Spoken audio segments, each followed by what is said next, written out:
warm regards for tuning in to the Kuza Awards Gold Winner TV station, Maisha Television Channel. You are on the right clock for MASOMO News Live. You have joined us for a comprehensive, exclusive academics news bulletin covering all academic stories in Kenya and beyond. Coming up, there has been no adequate training of the teachers who are supposed to be the key implementers of CBC. The teachers need to be trained in terms of how they can identify those particular learners so that the talents of the learners can be tailored towards what they are good at. So the identification process is such a challenge because CBC is all about enhancing or nurturing the learner's potential. Education stakeholders raise concerns over the CBC system.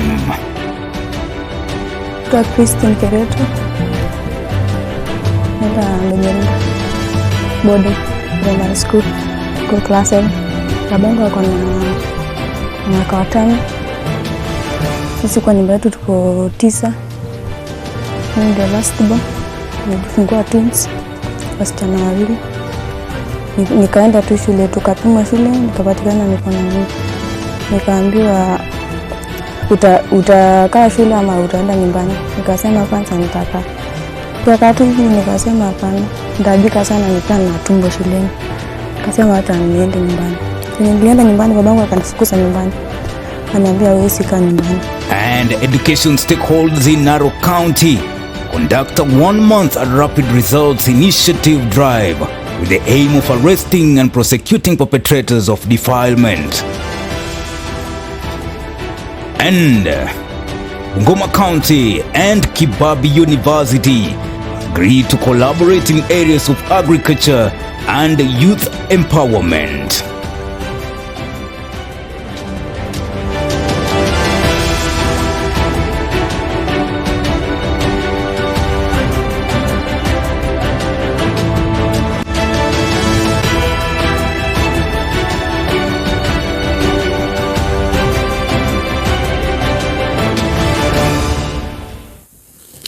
Welcome, my name is Bushabe Jr. Now to kick us off, education stakeholders in Narok County will conduct a 1-month rapid results initiative RRI drive with the aim of arresting and prosecuting perpetrators of defilement. This is after it emerged that about 741 school-going girls in the county are pregnant, according to data from the Ministry of Education. The decision was reached during a consultative meeting at the County Commissioner's boardroom that was presided over by Narok County Commissioner Isaac Masinde and attended by 8 Deputy County Commissioners, the County Director of Education, and the County Director of Gender. Reader Kering Chabet brings us that story. Narok County education stakeholders will conduct a 1-month rapid results initiative RRI drive to arrest and prosecute defilement perpetrators. According to data from the Ministry of Education, approximately 741 school-age girls in the county are pregnant. Naitwa Christine Kereto. Naenda Nyeri boarding primary school class 7. Babangu ako na mwaka wa 5. Sisi kwa nyumba yetu tuko 9. Mimi ndio last born. Nilifungua twins wasichana wawili. Nikaenda tu shule, tukapimwa shule, nikapatikana niko na mimba. Nikaambiwa utakaa shule ama utaenda nyumbani. Nikasema kwanza nitakaa. Wakati hivi nikasema hapana, ndabika sana nikaa na tumbo shuleni.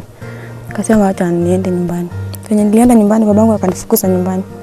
Kaniambia huwezi kaa nyumbani. The decision was made at a consultative meeting presided over by Narok County Commissioner Isaac Masinde and attended by 8 Deputy County Commissioners, the County Director of Education and the County Director of Gender. The Senior Counsel from the Office of Public Prosecution, the County Police Commander, judiciary representatives, the County Director of Health, the County Children Officer and the County Information Officer were also present. Kuna kazi. Wasichana wetu wametiwa mimba. Wasichana wa miaka 10, 13. Kuna wazazi wengine hawashughulikii watoto wao. Wao wanaangalia ati watoto wamekula, lakini hawaangalia ati mtoto alilala wapi na ako wapi na anaingia saa ngapi nyumbani. According to the County Director of Education, Jen Jogu, 332 girls in primary schools are pregnant, while 409 students under the age of 18 are pregnant in secondary schools. She went on to say that Narok South had the most pregnant girls with 149, followed by Narok Central with 140 and Narok West with 124. Other sub-counties where such incidents have occurred include Transmara West with 81 cases, Narok North with 60, Narok East with 66, Transmara South with 67 cases, and Transmara East with 54 cases. She reiterated that some principals are unwilling to disclose the number of pregnant girls in their schools, preferring to work with parents to keep the men responsible for pregnancies hidden. Every month, according to Narok County Health Director Francis Kio, approximately 900 girls visit various health facilities in the county for their first antenatal clinic. County Commissioner Masinde has directed the Education Department to advocate for establishment of guidance and counseling sessions in all schools where students will be subjected to extensive sensitization programs. Simultaneously, stakeholders expressed concern about the tragic cases of minors being impregnated by other minors.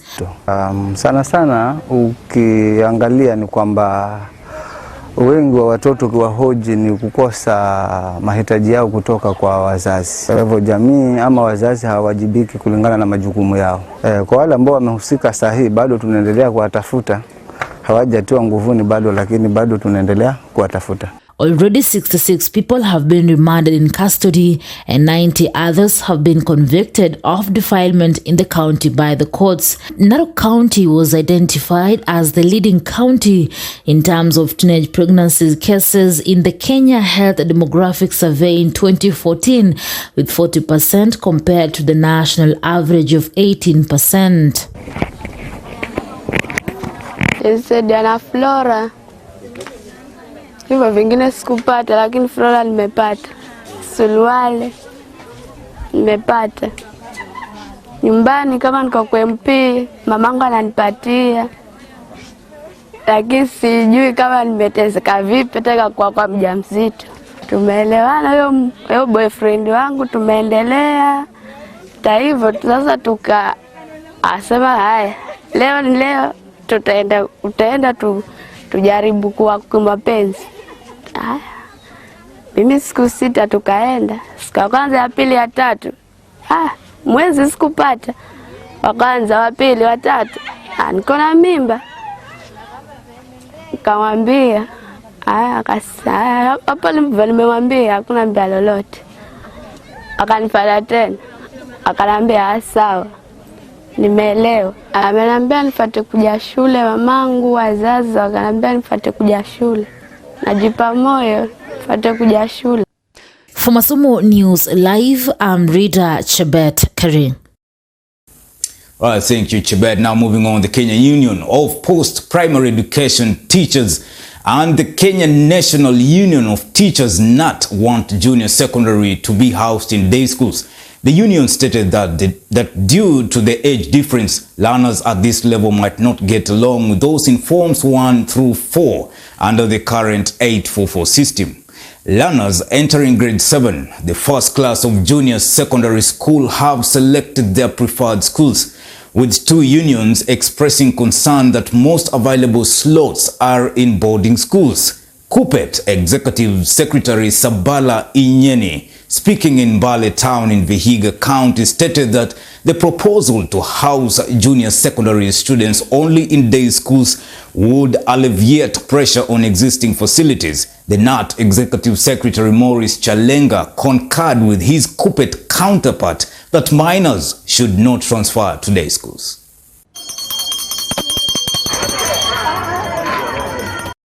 There is a gap. The PP1 and the PP2 have been left out by the TSC. There is nobody who is taking care of the teachers in the P1 and PP2 classes. So they also need to be trained on how best they can implement CBC. The teachers need to be trained in terms of how they can identify those particular learners so that the talents of the learners can be tailored towards what they are good at. So the identification process is such a challenge because CBC is all about enhancing or nurturing the learner's potential. If they are not identified adequately, then the teachers will end up not nurturing the learner's potential. We know the vision and the mission of the CBC. So the teachers need adequate training in terms of how they can implement CBC, in terms of how they can come up with the tools that they can use in assessing the learners, in terms of how they can assess the learners well. So if they are not trained well, then the teachers will end up not implementing CBC. And that is why we talk of CBC being outside the classroom. So inside the classroom, we do not have CBC being implemented. But outside the classroom, some people think CBC is being implemented. This is because the teachers have not been well trained. So we are calling upon the people concerned to ensure that teachers are well trained so that they can implement CBC well in our classrooms. Now, another area that I would like to talk about is the structure of the CBC curriculum. So the structure should start from ECD. It is 2663. There is a gap. The PP1 and the PP2 have been left out by the TSC. There is nobody who is taking care of the teachers in the P1 and PP2 classes. So they also need to be trained on how best they can implement CBC because it is a continuation.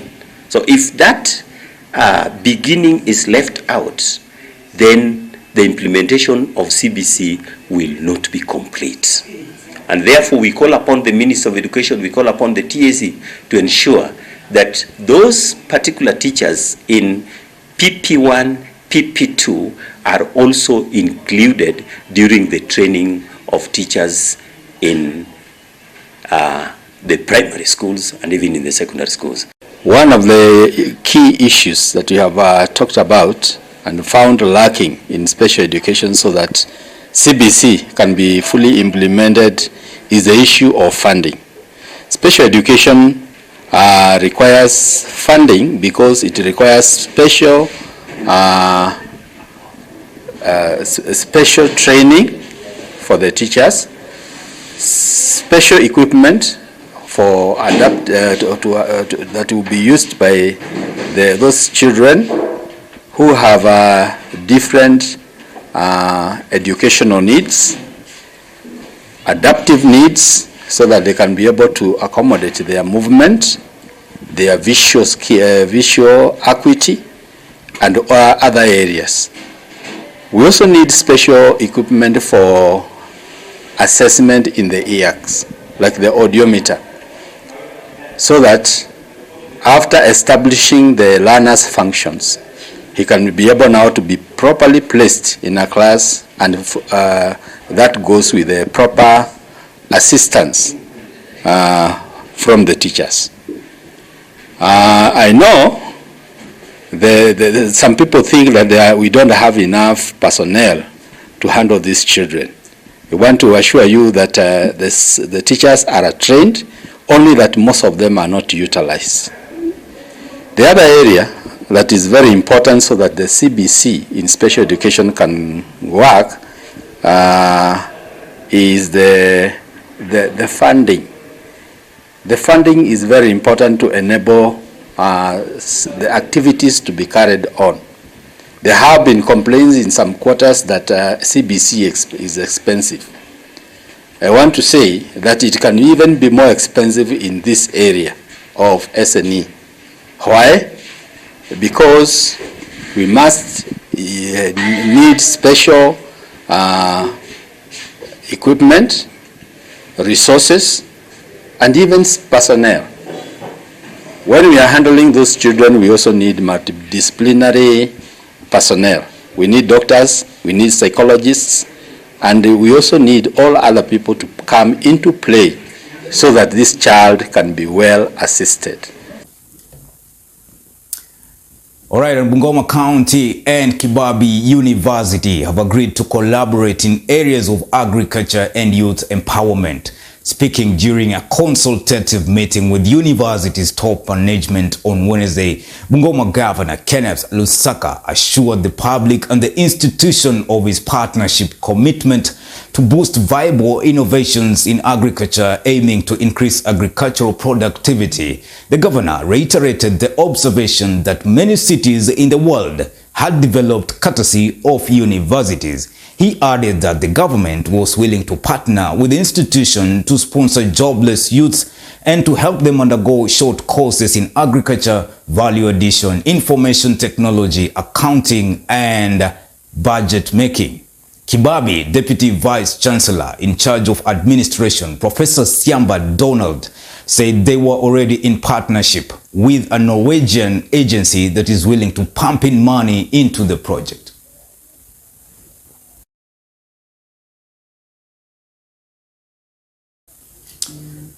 All right, and moving on, the government is concerned about rising teen pregnancies in Kakamega County. At least 50 cases are reported every month in the Mumias West sub-county. This is according to a Ministry of Health report. The report was endorsed by Mary Cunyo, the sub-county reproductive health coordinator, who revealed that the affected girls range in age from 12 to 16. Cunyo, speaking at an event hosted by the International Committee for the Development of Peoples in Musanda, Mumias West, said the figure means that the sub-county is the most affected by teenage pregnancies in the region. Hivyo vingine sikupata, lakini Flora nimepata. Suluale nimepata. Nyumbani kama niko kwa MP, mamangu ananipatia. Lakini sijui kama nimeteseka vipi teka kwa mjamzito. Tumeelewana huyo boyfriend wangu, tumeendelea. Hata hivyo sasa asema haya, leo ni leo, utaenda tujaribu kwa mapenzi. Haya. Mimi siku 6 tukaenda. Siku ya kwanza, ya pili, ya tatu. Mwezi sikupata. Wa kwanza, wa pili, wa tatu. Niko na mimba. Nikamwambia, akasema, hapa nimemwambia hakuna mimba lolote. Akanifuata tena. Akaniambia sawa. Nimeelewa. Ameniambia nifuate kuja shule, mamangu, wazazi wakaniambia nifuate kuja shule. Najipa moyo nifuate kuja shule. Right. And there's a troubled school, the Kemeloi Boys High School in Nandi County, which has been closed indefinitely for the third time in a month after students staged another strike. The riots occurred only a week after students returned to school. Police have detained 13 students in connection with the most recent incident, and 800 students in Forms 1, 2, and 3 have been sent home. On Sunday, students went on a rampage and vandalized school property, including classrooms lab equipment, and computers. Form 4 students raided dormitories occupied by Form 1, 2, and 3 students, assaulting and caning them for making noise and accusing them of disrupting their studies. The action sparked a heated debate, with the other students standing firm and engaging their seniors in running battles. Niombe Ministry of Education na niombe Teacher Service Commission kule headquarters watume an independent team. Hii watu wa Nandi County, officers wenye wako Nandi County are already biased. Tunapenda cover up. Au gigimwage lengetup kurutu. We want a long-lasting solution. Wa investigate maneno ya wanafunzi kukosa chakula. Mwanaume kukosa chakula, unafikiria ataketi kule darasani? Hawana vitabu, and yet kuna tendering committee. We have an ad hoc committee. Naambiwa members wa board wamepatiwa tender. Conflict of interest. Juzi hapo last term naambiwa kuna mwanafunzi alipatikana na bangi 130. Instead of the student being disciplined, the principal give directive to the disciplinary committee waachilie mwanafunzi. What do you expect in a school? We expect escalation of use of drugs. Hatutakubali. Let the truth be sought and the truth shall set us free. Shida iko kwa administration. And we want to request the Teacher Service Commission muondoe principal aende afanye kazi kwingineko. After all, tuli-sign kwamba tutafanya kazi anywhere in the Republic of Kenya. Otherwise, ninapoongea saa hizi hivi, kwa kidato cha kwanza Form 1 kuna wanafunzi zaidi ya 200 wenye wako kwa NEMIS. Hao wanafunzi hawatapata haki yao ya free day secondary school. TIMIS hawajapata, kumaanisha hawatapata treatment. Right, that story. I'm taking a short commercial break, but remember, MASOMO News Live will be back shortly.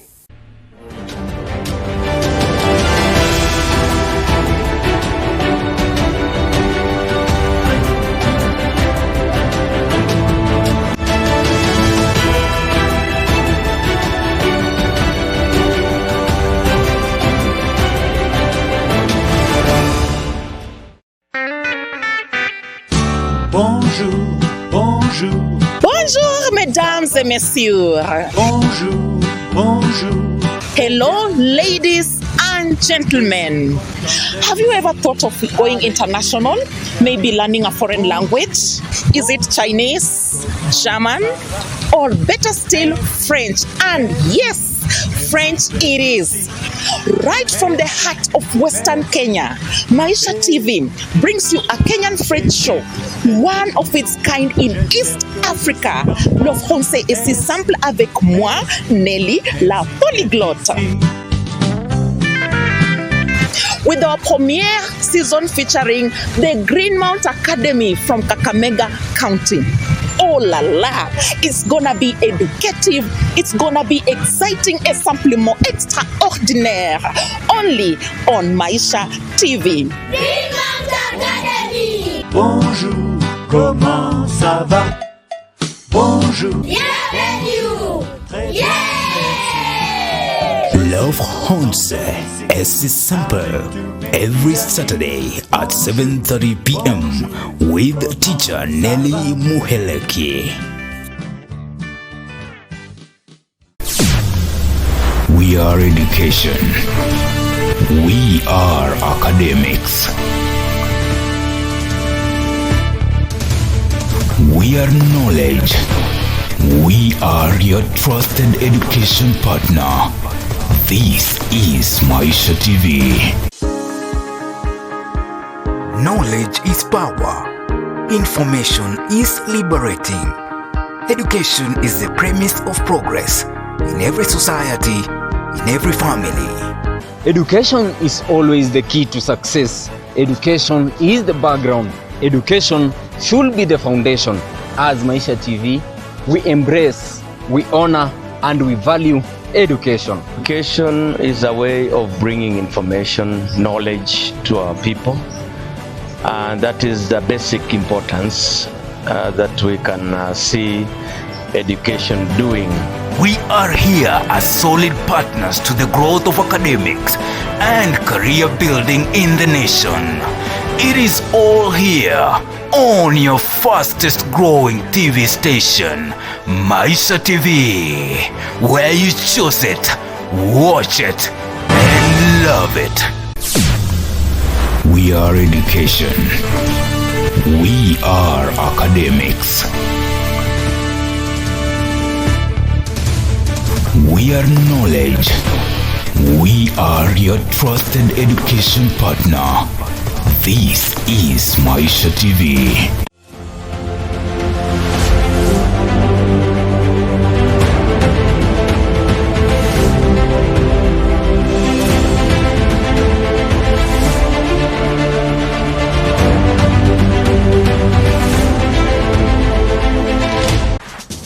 Unapotia bidii katika maisha, mwishowe unafanikiwa. Unapotazama runinga maisha, unajifunza, unaelimika na unafurahia. Twakujuza kila mara, twatia fora kwa kupasha yaliyomo, yanayojiri na kujenga maisha mbeleni. Hii ni runinga ya maisha.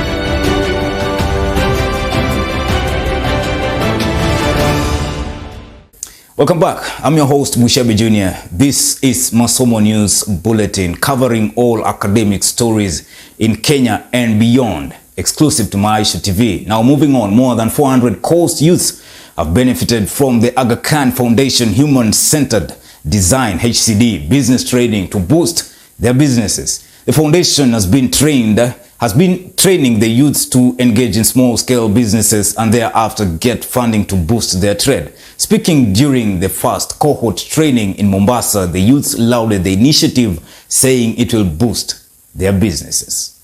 Our objective, that is to improve systemic gender-sensitive responses to overcome health, economic and social vulnerabilities for women, youth and men across the communities where we are working in. My name is Mohammed Suleiman and I'm a youth from Mombasa County. I applied for this Aga Khan Foundation Human-Centered Design, and I can say that it has really helped me cushion my business ideas. It's very important for the youth kwa sababu at least wanaweza kushowcase, because since imekuja COVID-19 really affect so many businesses amongst the youth mostly, na wengi waliingia katika mihadarati, na tulifanya ile street mapping ndo tukajua kwa na wengine tuliwafungulia sisi mabiashara hizi ndogo ndogo na waliokuwa wamejiingiza kwa madrugs tuliwapeleka rehab some of them na wengine. Now, our journey to document progress and growth of the academia world and stakeholders in the country led us to Western Kenya's fast rising Eshikulu Boys High School, headed by Mr. James Omaiyo. The school is now pressing on to bring an academic revolution in Likuyani sub-county in Kakamega County. The school principal says that the growth in academics is hinged on discipline, performing staff and supportive community, as well as both county and national governments. Sharon Chepchumba brings us that story. The government has put measures to ensure that every child is entitled to education.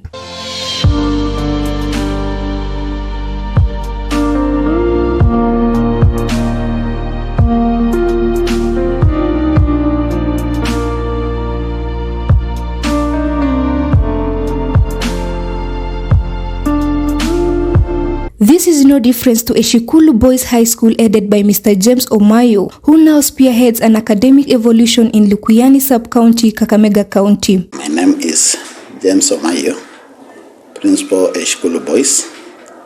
I happen to have come here last year, that is the year 2020, during Corona period.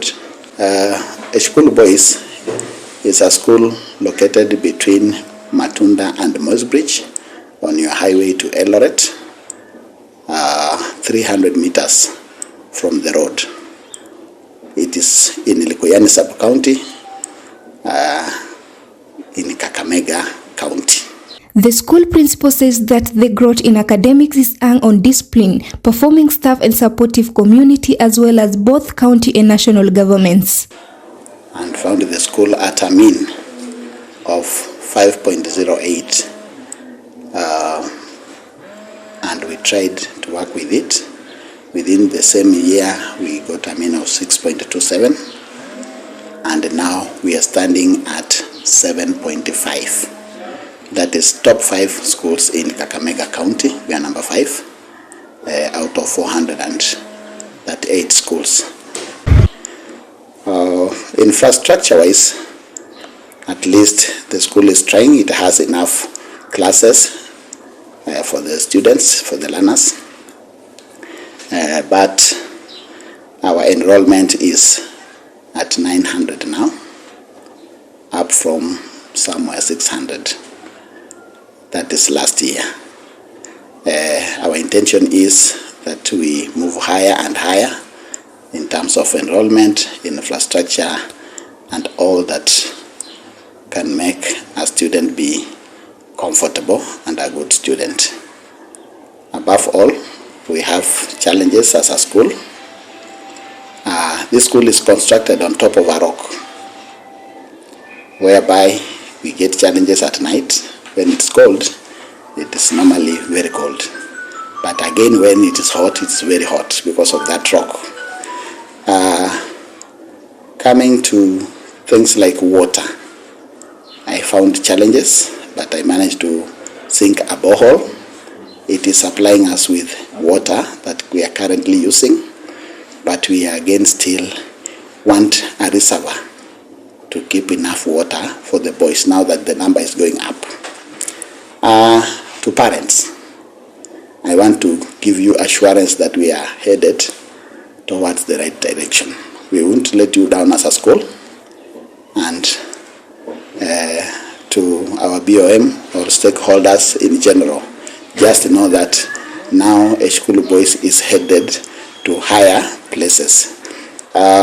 With the help of the passionate teaching staff, the school is thriving to give an excellent academic performance in the coming KCSE exams. Our candidates, we have confidence in them, but normally, as we prepare, then it is them to give the result. But in preparation, we have prepared them well.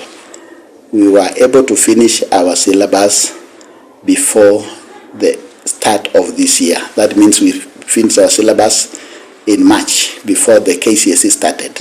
Since that time, when we came back in May, we have just been revising, preparing, revising, and preparing.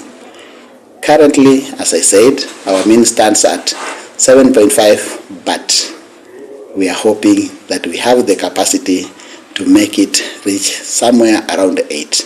Our target is 8.5, but if we stayed at 8, it is still good.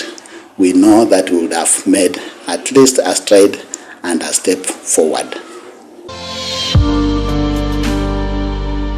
For MASOMO News Live, I'm Sharon Chepchumba.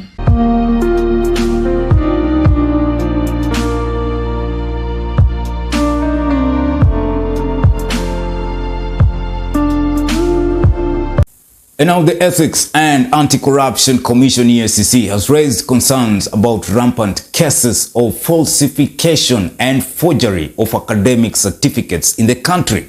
In a circular to university vice-chancellors, chairpersons of university councils, commissions for university education, and the Kenya National Examinations Council, The EACC asked the relevant stakeholders to take measures in taming the vice.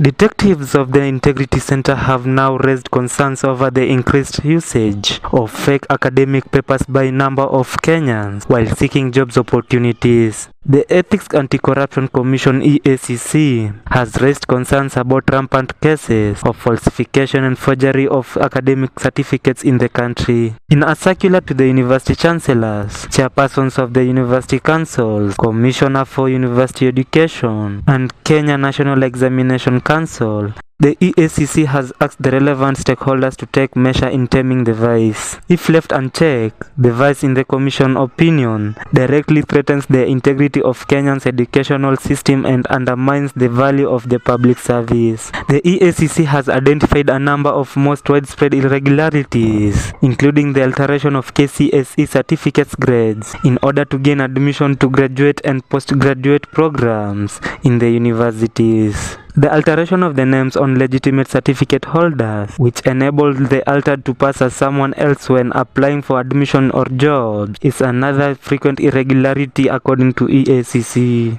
Additionally, there have been instances where documents from students' file or admission records have vanished, making it difficult for law enforcement to conduct investigations. The EACC has made a number of recommendations to stop the vice, including establishing and implementing mechanisms to ensure validity of academic records submitted by applicants for direct programs.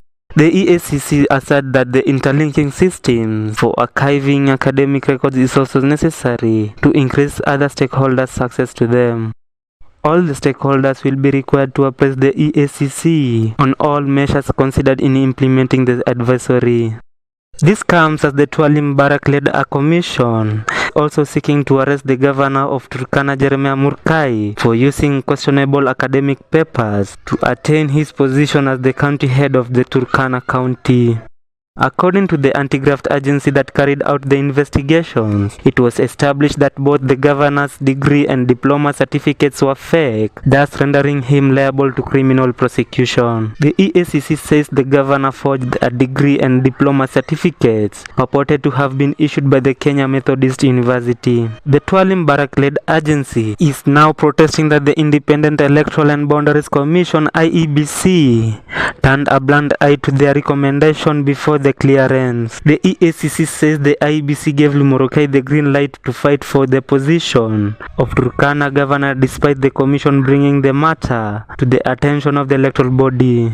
The file was submitted to the Director of Public Prosecution DPP Nudin, who okayed the governor to be arrested and charged. For MASOMO News Live, I'm Lubanga Steven. Alright folks, that's what we planned for you. MASOMO News Live Bulletin, covering all academic stories in Kenya and beyond, airs every Wednesday at 7. I will leave you with this Chinese proverb. Teachers open the door, but you must enter by yourself, which simply means no matter how good and dedicated teachers are, students need to be willing to learn. This Chinese proverb sums it up. Well, students need to take the first step forward in gaining knowledge. I've been your host, Bushabe Jr. for MASOMO News Live. See you next time.